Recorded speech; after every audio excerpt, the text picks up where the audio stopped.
लोकसभा चुनाव के पहले चरण में 21 राज्य और केंद्र शासित प्रदेशों की 102 सीटों पर मतदान चल रहा है।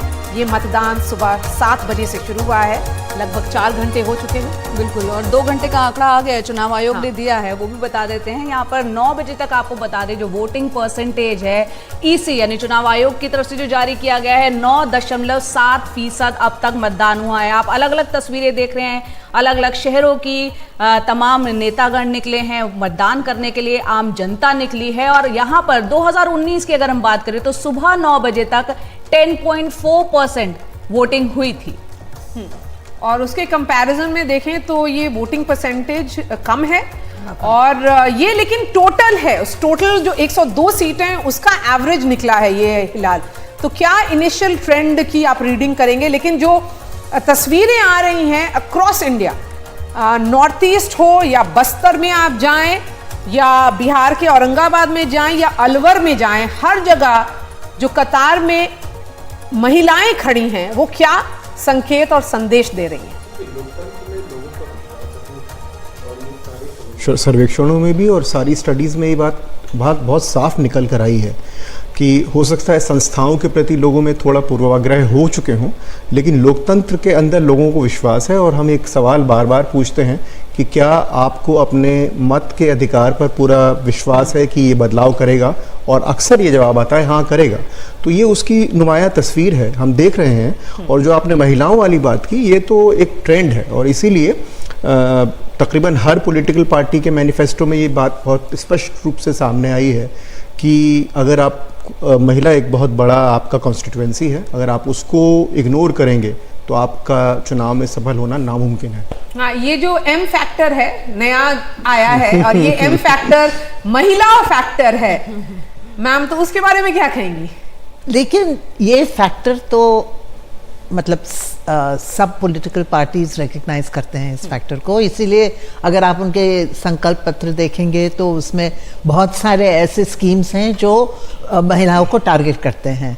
लेकिन अफसोस की बात यह है कि टिकटों में महिलाओं को अपना हिस्सा नहीं मिल रहा है। वोट बैंक है महिला, वोट बैंक है, लेकिन रियल रिप्रेजेंटेशन नहीं है। लेकिन ये सबसे बड़ी अफसोस की बात है। 90 साल की महिला लाठी पर आई हैं और वो सुबह में 7:30 बजे पहुंच गई थी। हम ये जब तस्वीर देखते हैं, और इसीलिए फिर बोलते हैं कि जब विमेन लेड डेवलपमेंट की करंट गवर्नमेंट चर्चा करती है और बाकी सब पॉलिटिकल पार्टीज भी पूरा फोकस महिलाओं पर है, वो रीजन है क्योंकि उनको पता है कि अगर महिलाएं ये देखिए सुरक्षा कर्मी भी महिला, वहां पर वो अपनी रिस्पॉन्सिबिलिटी, ये रामपुर से तस्वीरें आ रही हैं जी। नहीं बिल्कुल, और मुझे याद है कि कुछ सालों पहले हमने ये जो पंचायत में महिलाओं का रिप्रेजेंटेशन बढ़ा है, तो वो कुछ पंचायत लीडर्स आए थे दिल्ली में हमारे साथ बात करने, IWP Indian women's press corps में बात करने। तो ये महसूस हो रहा था हमको कि जब विमेन इन चार्ज होते हैं ना, तो वो डेवलपमेंट पे ज्यादा फोकस करते हैं। उनके लिए सड़कें, शिक्षा केंद्र, पानी, ये सब चीजें ज्यादा महत्व करते हैं। नेशनलिज्म, बिग इश्यूज की बात नहीं करते हैं। तो ऑन द ग्राउंड वाली जो मुद्दे हैं लोगों के लिए, उन पे वो ज्यादा जोर देते हैं। महिलाओं को खुश करना बहुत डिफिकल्ट होता है, और इसीलिए वो वेलफेयरिज्म की बात करती हैं महिलाएं। और हम चलते हैं सीधा बिजनौर है, हमारे सहयोगी वैभव वहां पर है, सीधा उनका रुख कर लेते हैं। वैभव, आप वहां पर मौजूद है। यूपी की आज 80 में से 8 सीटों पर विधानसभा, यहाँ पर लोकसभा की सीटों के लिए चुनाव हो रहा है। बिजनौर सीट की अगर बात करें तो 1989 में पहली बार मायावती वहां से चुनाव लड़ी थी और एक डेब्यू उन्होंने वहां से शुरू किया था। और पिछली बार 2019 में जो है बीएसपी के मलूक नागर वो सीट जीते थे। बीजेपी ने आरएलडी के लिए सीट छोड़ी है। बताएं क्या सियासी समीकरण दिख रहे हैं, जमीन पर क्या दिख रहा है, और वोटर्स जो पहुंच रहे हैं उनके मुद्दे क्या हैं? जी, इस वक्त मैं बिजनौर में हूँ। बिजनौर की नेहटौर सीट पर हुई, नगीना कॉन्स्टिट्यूएंसी में आती है। बिजनौर में 2 लोकसभा सीट है, बिजनौर और नगीना। जो बिजनौर सीट है वो बीजेपी और आरएलडी के तहत जो गठबंधन हुआ है, उस गठबंधन के तहत बिजनौर की सीट आरएलडी के खाते में गई है। वहाँ से चंदन चौहान मैदान में है वहीं पर नगीना भी एक हॉट सीट बनी हुई है, क्योंकि जो पश्चिमी यूपी के दलित यूथ आइकॉन है चंद्रशेखर आज़ाद रावण, वो यहाँ से चुनाव लड़ रहे हैं। इसके अलावा यहाँ अपनी तो फाइट है ही, और नगीना इसलिए भी हॉट सीट है, यह एक रिजर्व सीट है। यहाँ कुछ वोटर्स से बात करते हैं जो अभी वोट देकर आए हैं। सुबह थोड़ा सा टर्नआउट कम था, लेकिन लोकतंत्र के अलग अलग रंग हमें देखने मिले। कुछ कई सारे बुजुर्ग वोटर आए, युवा वोटर आए, जो कि यहाँ कुछ वोटर्स से बात करते हैं जो अभी अभी वोट देकर निकले। भाई साहब, मैडम बताइए आपका नाम क्या है? जी जी बताइए, आप लाइव हैं। शबाना। जी बताइए, क्या संदेश देना चाहते हैं आप लोगों को?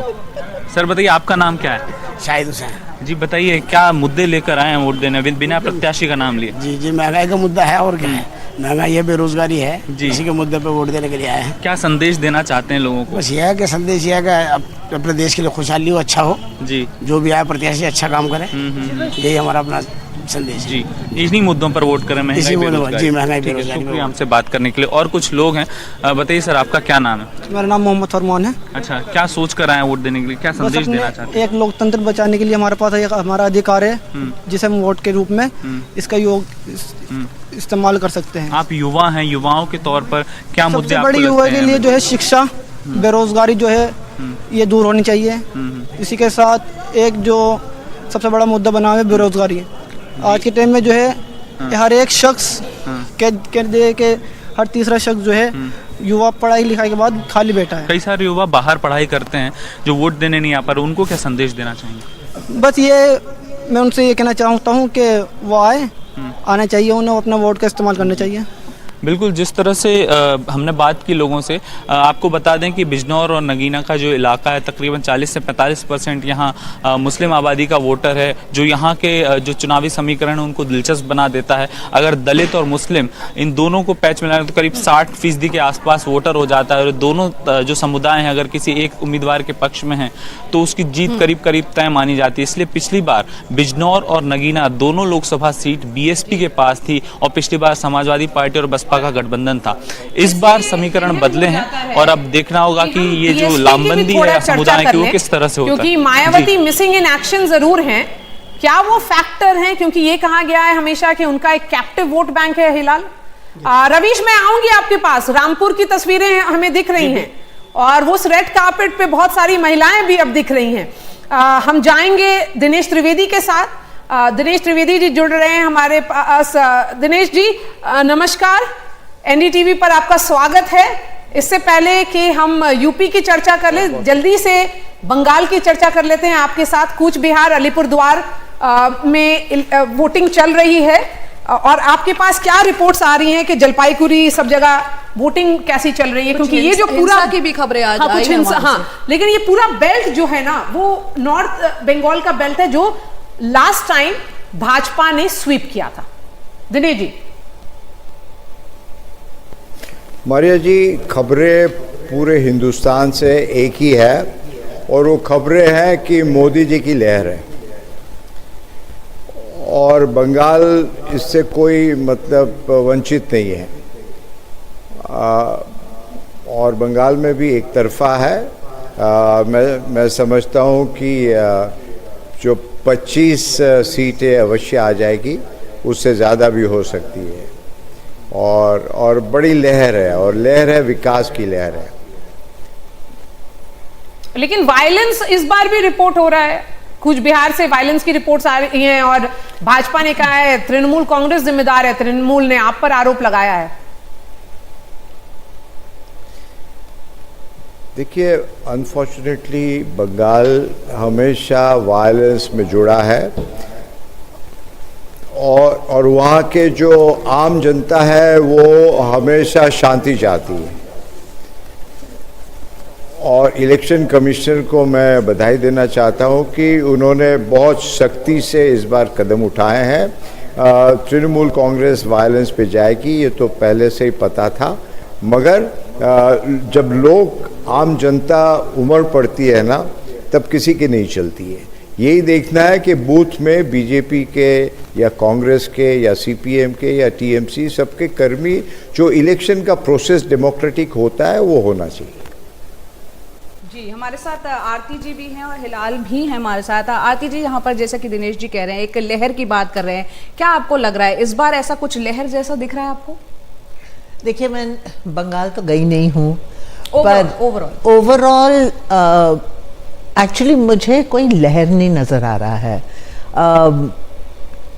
इश्यूज भी अगर आप देखेंगे, कोई डोमिनेंट इशू नहीं है, चाहे भाजपा हो या ऑपोजिशन हो। मतलब इस प्रदेश में किसी और चीज़ की बात करते हैं, दूसरे प्रदेश में किसी और चीज़ की बात करते हैं। कभी कच्चा तीवू उठाया, कभी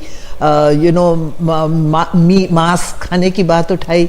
तो मुझे जैसे 2019 में या 2014 में एक साफ इशू था, 2014 में चेंज के लिए, करप्शन एंड चेंज।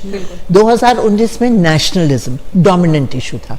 इस बार मुझे ऐसा कोई डोमिनेंट इशू नहीं दिख रहा है जो लोगों में उत्साह पैदा करे या लोगों को मतलब एक्साइट करे और उनको। लेकिन इस चुनाव का तो इशू नरेंद्र मोदी है। जी हाँ, पर देखिए, एक पर्सनालिटी में इशू नहीं बनता है। इमोटिव इशू के लिए कुछ और चाहिए, पर्सनालिटी प्लस। 2019 में पर्सनालिटी भी थे, मोदी प्लस नेशनलिज्म, तो वो बहुत बड़ा हो गया था।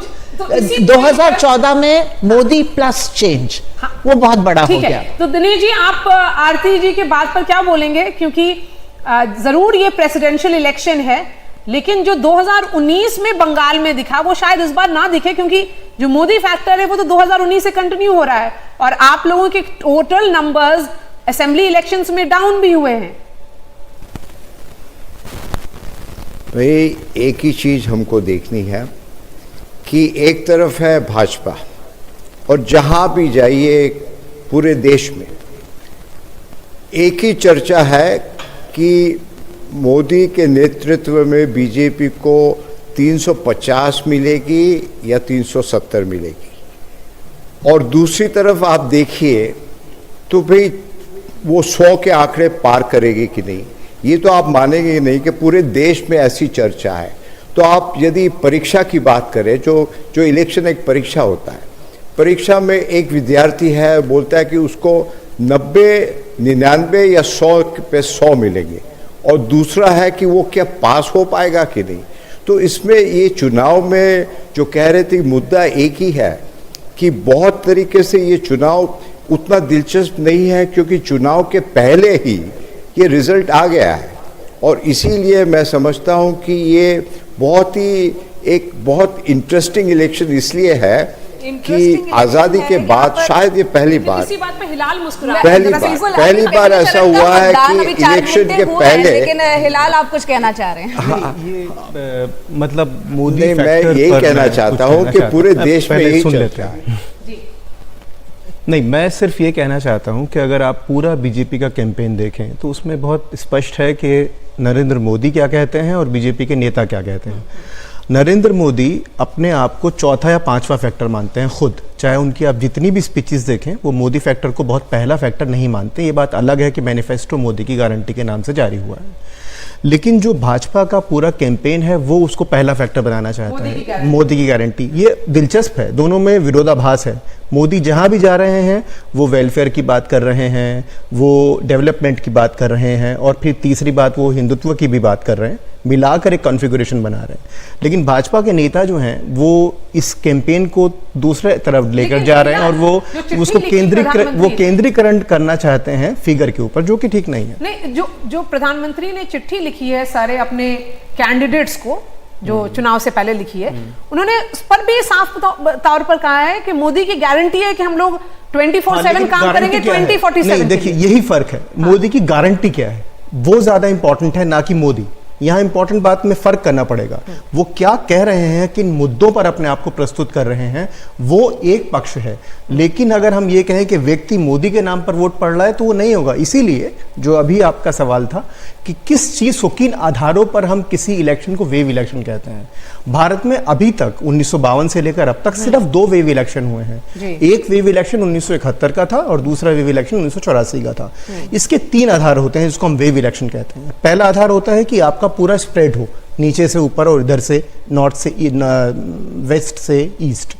आपका पूरा स्प्रेड हो, आपको मिलने वाला वोट प्रतिशत आपकी सीटों में कन्वर्ट हो, और तीसरी चीज ये कि आपकी सेंट्रलिटी ऑफ इशू हो।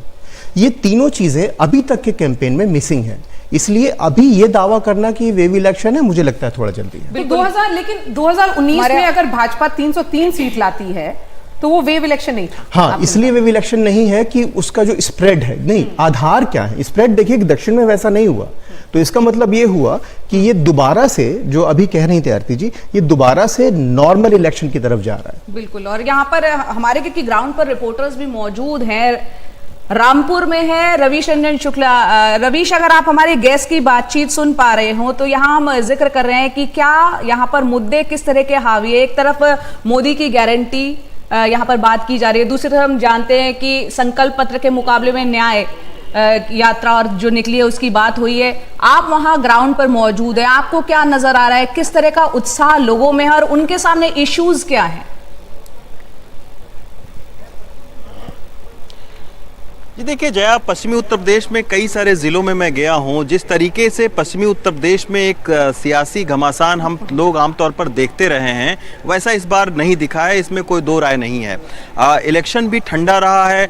अभी तक अगर हम देखें तो मतदाताओं का रुझान भी उस तरीके का नहीं है, और वो साफ है कि उस तरीके का कोई मुद्दा नहीं है। जैसे पश्चिमी उत्तर प्रदेश में 2014 में एक दंगा मुजफ्फरनगर का बहुत बड़ा मुद्दा था, 2019 में कानून व्यवस्था एक बहुत बड़ा मुद्दा था कहीं ना कहीं। इस बार उस तरीके का कोई मुद्दा लोगों के समझ में नहीं आ रहा है। तमाम सारी महिलाएं हैं, हम उन्हीं से जानने की कोशिश करेंगे। मैम, कोई मुद्दा इस बार दिख रहा है? बड़ा ठंडा माहौल लग रहा है हमें। नहीं, यहाँ ठंडा माहौल तो ज़्यादातर रहता ही है। हम तो ये कहेंगे गवर्नमेंट से खास तौर से कि जब इलेक्शन हो तो बुध या बृहस्पति का दिन ऐसा रखा जाए जो स्टार्टिंग में भी छुट्टी ना हो और लास्ट में भी ना मिले। फ्राइडे होता है, लोग सैटरडे के लेके बाहर निकल जाते हैं, रामपुर से नैनीताल बिल्कुल पास में लोग बाहर चले जाते हैं। तो एक ऐसा मिड में रखा जाए इलेक्शन, ताकि किसी को जाने का अवसर ना मिले। अच्छा, कोई आपके दिमाग में कुछ आता है कि कोई ऐसा, आप लोग मतदान करने आए हैं, कुछ ऐसा इशू है आप लोगों के बीच में? नहीं, ऐसा तो कोई इशू है नहीं। अब तो अच्छी चल रही है सरकार। नहीं, सरकार अच्छी चल रही है, काम अच्छे हो रहे हैं, तो हमारे माइंड में ऐसा कोई इशू है नहीं। अच्छा जी। हम मैम आप बताइए, कोई ऐसा इशू मतलब? नहीं, हम किसी इशू के लिए वोट देने नहीं आए हैं। सिर्फ जो हमारा राइट है इसलिए हम वो पूरा करने आए हैं। It's a duty to the towards the constitution, तो इसलिए हम जो है फुलफिल करने आए हैं। मुद्दे तो इस बार सॉल्व नहीं हो सकते, कभी भी कोई भी मुद्दे कोई नहीं सॉल्व होते हैं। अच्छा, इस बार मैम देखा गया कि प्रचार भी उतना आक्रामक तरीके का नहीं हुआ, बहुत सारे लोग निकले नहीं प्रचार के दौरान, एक बड़ा ठंडा माहौल। यहाँ के कैंडिडेट्स ऐसे हैं कि आई डोंट थिंक कि उनमें से कोई मालूम है कि क्या होना है, क्या इलेक्शन का नतीजा है। खैर आजम खान होते तो थोड़ा दूसरा, क्योंकि क्या नतीजा है ये तो मालूम है, तो कोई फायदा तो है नहीं, इसलिए। तो आसपास के भी ज़िलों में, मतलब रामपुर के लोग, बहुत सारे लोग हैं, ये कह रहे हैं कि आज़म खान होते या फिर नवाब की फैमिली होती तो थोड़ा सा सियासी आरोप प्रत्यारोप, घमासान, मीडिया का भी अटेंशन यहाँ पर रहता। लेकिन आम तौर पर रामपुर, अमरोहा, बागपत, ये सारे ज़िलों में मैं गया हूँ। कुछ लोग तो ये भी कह रहे हैं कि चूंकि आरएलडी के साथ में बीजेपी का गठबंधन हो गया, तो जो आक्रामक सियासी ताकतें थी, यानी बीजेपी और आरएलडी, जो पिछली बार हमने देखा था कि गाँव में घुसने पर पथराव करते थे, आपस में एक दूसरे के बीच में मारपीट हो रही है, इस बार हालांकि गठबंधन हो गया है, तब भी कहीं कहीं खबरें आ रही हैं कि आरएलडी और बीजेपी के लोग आपस में भिड़ गए। तो उसके चलते भी हो सकता है गठबंधन की वजह से भी बहुत ज्यादा जो है वो सियासी आक्रामक प्रचार न दिखाओ। लेकिन आम लोगों से बात करने पर लग रहा है कि उस तरीके की सियासत अब एकदम क्लियरली बदल गई है। एक जमाना था मैम, जो हम लोग सब रामपुर जब इलेक्शन कवरेज के लिए जाते थे तो आजम खान की चर्चा होती थी, मुख्तार अब्बास नकवी की चर्चा होती थी, और जया प्रदा की चर्चा होती, और इसके अलावा नवाब साहब जी। लेकिन ये लोग सारे नॉन फैक्टर हैं इस बार। ये लोग सब मिसिंग इन एक्शन है। अभी तक सबका किसी ना किसी का साउंड बाइट आ गया होता, कोई नहीं दिख रहा है। कितना बड़ा शिफ्ट है ये रामपुर की पॉलिटिक्स। नहीं, बिल्कुल। और मुझे लगता है कि लोगों को इसीलिए मतलब कोई एक्साइटमेंट नहीं है, क्योंकि ये जो पर्सनालिटीज थे वो कलर लाते थे, एक्साइटमेंट लाते थे, मजा लाते थे इलेक्शन में, और कई तरह के बातें होती थी। रामपुर की जो छुरी थी, वो जो पूरा सड़क है, वो भी सड़क भी बदल गई है। वो पूरी एक सड़क थी जिसमें बस छुरी वाले सब बैठे रहते थे, शॉप्स थी, वो सब हट करके बस स्पेसिफिक शॉप हो गई है। रामपुर एकदम बदल गया है, सड़कें बदली हैं, शक्ल बदल गई है शहर की, और शायद इसीलिए सियासत भी जो बदली है वो अब दिख रही है। तो मुझे जो ये जो आपके रिपोर्टर्स लोगों से बात की, मुझे जो एक बात एक औरत ने उठाई थी कि ये जो छुट्टी वाले दिन के साथ ये जुड़ा गया है। क्योंकि ये कल रात को भी मैं एक प्रोग्राम में थी इंडी टीवी में, और एक यंग वोटर से बात हो रही थी तमिलनाडु में, और वो कह रहे थे कि हमारे सारे दोस्त अब पुडुचेरी जा रहे हैं वीकेंड के लिए। तो मतलब वो वोट देने नहीं जा रहे हैं। तो ये थोड़ा बैड प्लानिंग है, बैड प्लानिंग के लिहाज से थोड़ा देखना चाहिए।